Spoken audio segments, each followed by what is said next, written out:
하나님의 말씀은 마가복음 13장 1절에서 13절입니다. 제가 읽겠습니다.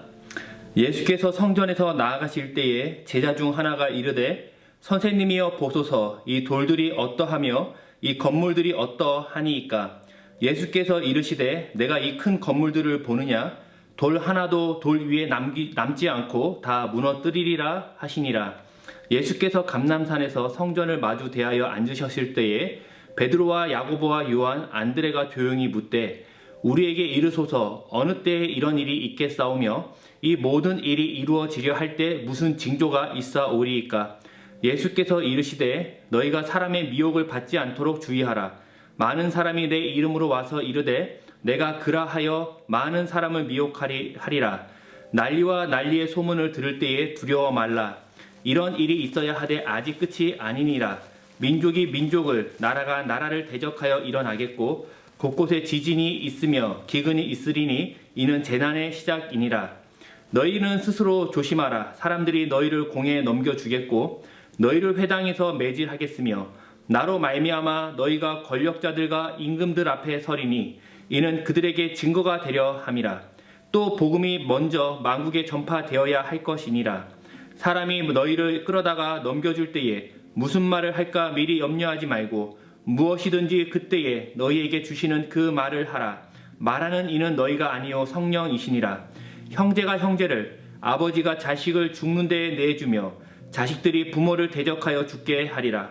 또 너희가 내 이름으로 말미암아 모든 사람에게 미움을 받을 것이나 끝까지 견디는 자는 구원을 받으리라. 아멘. 글을 읽을 때 놓치지 말아야 하는 것은 문맥을 잃어버리지 않는 것이죠.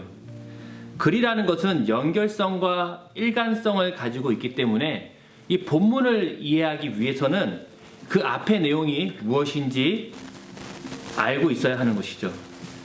오늘 본문 13장은 마가복음 11장과 12장의 내용과 연결성 또 일관성을 가지고 있어야 이해하는 본문이죠. 많은 분들이 이 마가복음 13장에 대하여 이 종말, 세상 종말로 이해를 하고 있거든요. 근데 24절과 27절에 해가 어두워지며 별들이 떨어지며 인자가 구름 타고 오신다 등 같은 어떤 이 종말론적인 언어와 또 이런 내용 때문에 많은 분들이 이것은 세상 종말에 대한 내용으로 알고 있죠. 하지만 이것을 세상 종말로 이해하게 된다면 이 14절에서 19절에 그날에 돌이키지 말고 도망하라 같은 말씀이 이해가 되지 않는 겁니다.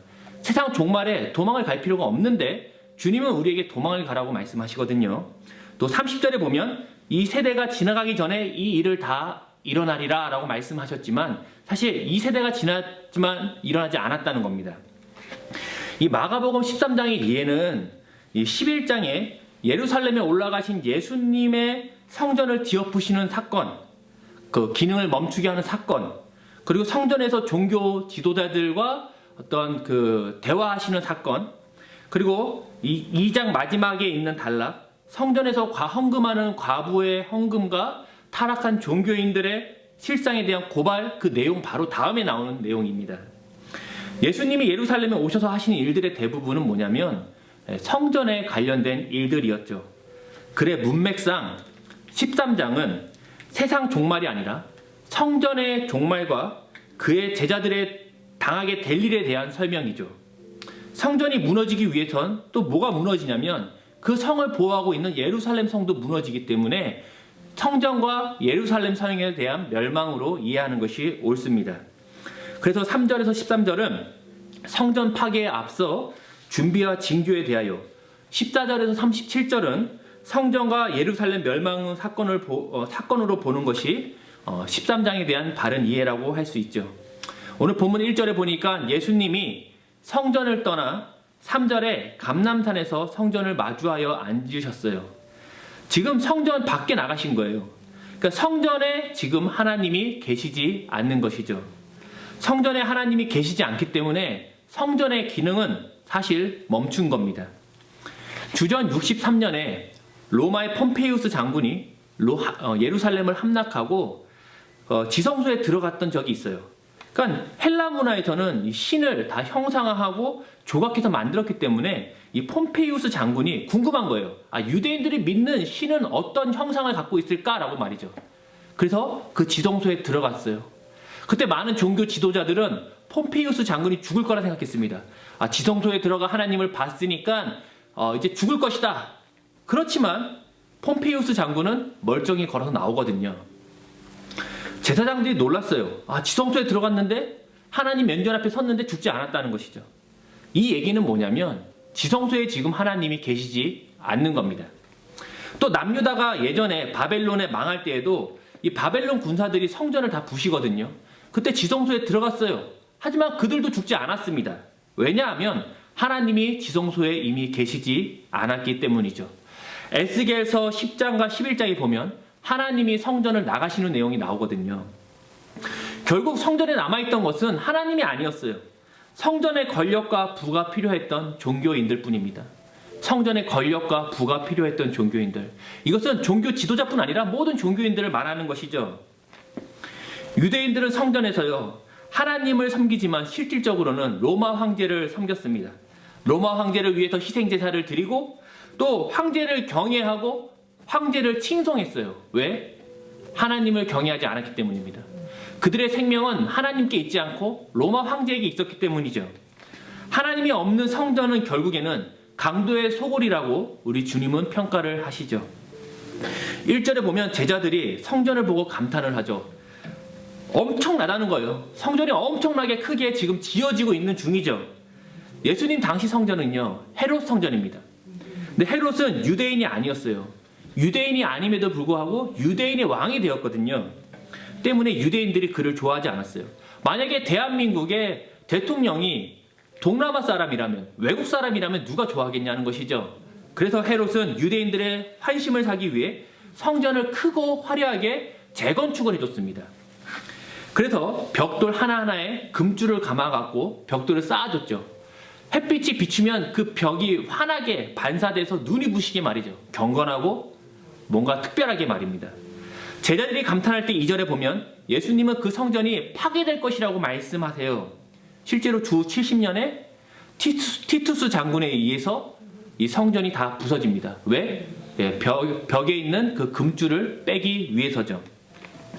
예수님은 이런 말씀을 하신 이유가 뭐냐면 성전의 기능이 끝났고 성전보다 큰 이가 오셨다는 거예요. 바로 예수님입니다. 예수님께서 십자가에 운명하실 때 어떤 일이 있습니까? 성전의 휘장 있잖아요. 지성소와 성전을 나누는 그 휘장이 위에서 아래로 찢어지는 사건이 나타나거든요. 그게 뭐냐면 성전의 기능, 그러니까 제사가 끝났다는 것이죠. 성전의 기능이 지금도 유효하다면 우리는 성전에 가서 동물을 바치고 제사를 지내고 성전세도 내야 되지만 아무것도 하지 않는다는 것이죠. 그 얘기는 뭐다? 성전의 기능이 끝난 겁니다. 성전의 파괴는 사실 유대인에게 굉장히 충격적인 사건이에요.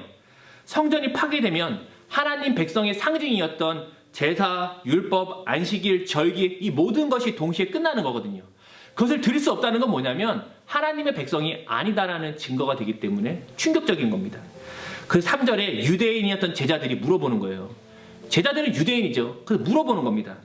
어느 때에 이런 일이 있나요? 그리고 무슨 징조가 있나요? 이 두 가지를 물어보는 것이고 이 두 가지 질문에 대한 예수님의 답변이 바로 13장의 내용입니다.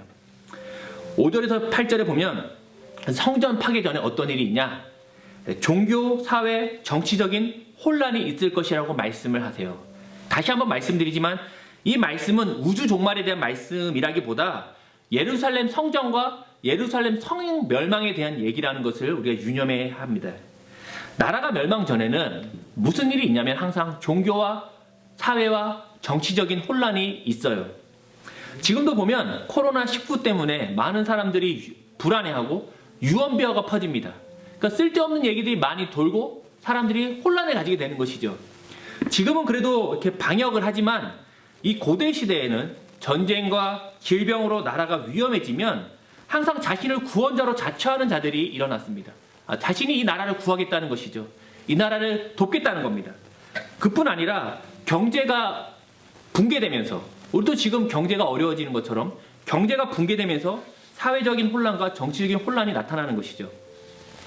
사실 예루살렘 멸망의 이유는 그렇게 복잡하지 않았어요. 유대인들이 독립하는 문제가 있었습니다. 로마로부터 독립하기 위해서 당시에 하나님이 우리를 독립시킬 것이다. 이런 정치적이고 사회적이고 종교적인 혼란이 그때도 있었다는 겁니다. 하지만 8절에 보면 이것은 재난의 시작이라고 얘기하죠.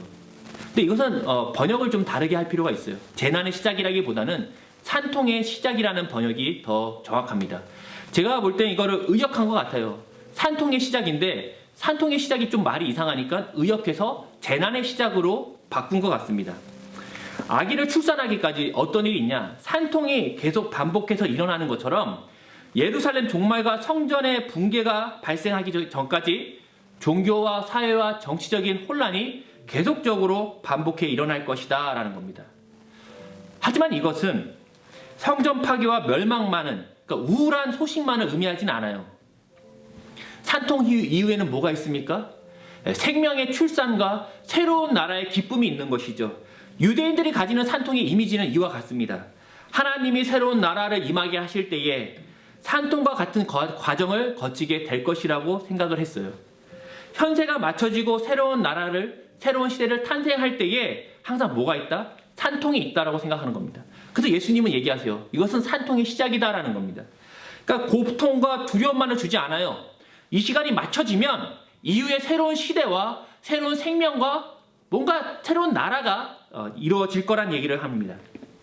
예수님은 예루살렘 성전과 멸망이라는 이 산통을 통해서 하나님 나라가 확장될 것이라는 말씀을 여기에 담고 있는 거예요. 실제로 주후 70년 예루살렘이 멸망한 이후에 그리스도교, 그러니까 기독교가 생겼다고 말할 수 있어요. 그전에 로마는 기독교, 그리스도교와 유대교를 구분하지 않았거든요. 마치 지금도 뭐 통계를 내릴 때 기독교 인구를 내리지만 그 기독교 안에는 뭐 통일교라든지 뭐 신천지라든지 이런 이단들이 다 포함된 숫자거든요. 그것처럼 유대교와 그리스도교를 기독교를 구분하지 않았으나 이 주후 70년 예루살렘이 멸망한 이후로부터 이 다른 분파로 이해했거든요. 유대교의 상징인 성전이 멸망하고 나서 부서지고 나서 기독교는 독립적인 종교 공동체로 그때부터 드러났다는 겁니다. 이 혼란의 때에 그럼 제자들은 어떻게 해야 하는가라고 주님은 말씀합니다. 9절과 13절이죠. 예수님의 증인이 되었다는 이유만으로 하나님 나라의 복음을 증거했다는 이유로 예수님이 당하셨고 당하실 일들을 제자들도 당할 것이라고 말씀하세요. 왜냐하면 이 복음 자체가 왕에 대한 소식이잖아요. 왕이 태어났다든지 전쟁이 이겼다라든지 이런 소식인데 지금 로마 황제가 있고 그가 곧 하나님의 아들인데 다른 하나님의 아들이 있다는 증거를 하는 것은 뭐냐? 반란이죠. 그러니까 당연히 핍박이 따를 수밖에 없는 겁니다. 권력자 그리고 심지어 가족들에게까지 이런 어려움을 당하게 됩니다. 실제로 네로 황제 당시에 많은 그리스도인들은 핍박을 받았고 또 가족의 밀고로 죽임을 당하죠. 형제가 형제를, 아버지가 자녀를, 자녀가 아버지를. 이게 말이 되는가? 말이 됩니다. 1966년 중국 문화 대혁명 때도 홍위병들이 자신의 부모를 고발함으로 저녁에 부모가 잡혀가고 이런 일들이 있었거든요. 하지만 이런 때에 이런 어려움이 있을 텐데 이때 어떻게 해야 되냐? 모든 일이 이루어질 때까지 인내해야 한다고 말씀을 하시는 거예요. 예수님은 십자가의 죽으심과 부활하심으로 하나님 나라의 왕으로 올라오셨죠. 예수님이 십자가에 죽으시고 부활하심으로 하나님 나라의 왕이 되셨어요. 그리고 유대인의 상징인 성전의 멸망과 함께 이 하나님 나라가 확장이 되었던 것입니다. 이 산통을 제자들은 인내해야 하는 것이죠.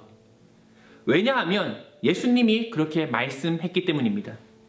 왕이신 주님이 말씀하시면 백성은 그 말씀을 믿음으로 기다리는 것이죠. 사실 사람은요, 유한하고 제한적이에요. 영원하지 않습니다. 모든 것을 알 수가 없어요. 유대인들은, 그 제자들은 성전과 예루살렘이 멸망하면 다 끝이라고 생각했어요.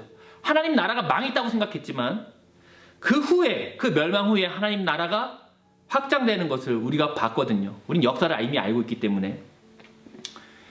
저희 인생도 이와 같습니다. 하나님이 새로운 일을 시작하시는 그 과정에 뭐가 있냐면 산통과 같은 어려움이 있을 수 있다는 것이죠. 하지만 그것은 죽음과 멸망을 의미하진 않아요. 주님의 말씀, 내게 하신 약속이 이루어지는 산통의 한 과정인 거죠. 우리는 주의 말씀을 듣고 믿음으로 지금 여기를 인내해야 될 때가 있다는 것이죠. 자신이 거하는 장소, 만나는 사건, 만나는 관계, 또 의도하지 않은 많은 일들 가운데 때로 그것이 산통과 같은 과정으로 우리에게 주어진다는 겁니다. 왜? 하나님의 약속을 이루시기 위해서, 또 하나님의 새로운 일을 우리 가운데 행하기 위해서 말이죠. 주님 말씀하셨죠. 내 생각은 내가 안 하니. 주님이 자신의 생각을 안다는 겁니다. 평안이요 재앙이 아니라. 그러니까 우리가 볼 때는 그것은 평안이 아니고 재앙과 같은 일들이 실제로 있다는 거예요. 그런데 이렇게 얘기합니다. 재앙이 아니라 너희에게 소망과 미래와 희망을 주는 것이다 라고 말이죠. 오늘 우리는 성전의 화려함이 아니라 예수님의 주인 되심, 세상의 질병에 집중하는 것이 아니라 하나님께 집중함, 세상의 많은 소리, 우리를 혼란하게 하는 많은 소리가 아니라 주의 말씀을 듣고 순종함으로 기다리고 인내하는 하루가 되기를 부탁드립니다. 같이 기도하겠습니다.